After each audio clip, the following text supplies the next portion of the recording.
যে নরেন্দ্র মোদীজি 3 নম্বর বারের জন্য যখন মুখ্যমন্ত্রী হবেন তখন আয়ুষ্মান কার্ডে যে 5 লক্ষ টাকা আছে সেটাকে বর্ধিত করে 10 লক্ষ টাকার ব্যবস্থা চিকিৎসার জন্য আপনাদের পরিবারের জন্য প্রতি বছর আপনাদের পরিবারের জন্য 10 লক্ষ টাকার অনুদান আমাদের সরকার ঠিক করবে বন্ধুগণ।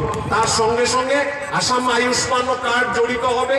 পুরো ভারতবর্ষে 10 কোটি পরিবারকে আমরা আয়ুষ্মানের অধীনে আনতে পেরেছি।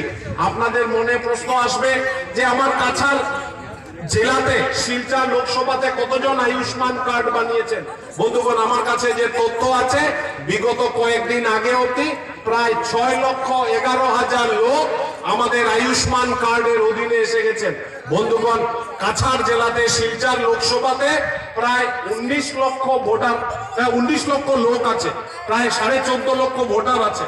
তার মধ্যে প্রায় 6,11,000 মানুষ আয়ুষ্মান কার্ডের অধীনে চলে এসেছে।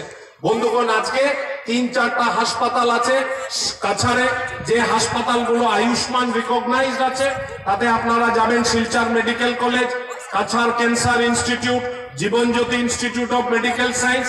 এই কয়টা জায়গাতে আপনাদের আয়ুষ্মান কার্ড দেখিয়ে আপনার বিনা পয়সায় ফ্রিতে ট্রিটমেন্ট করতে পারবেন।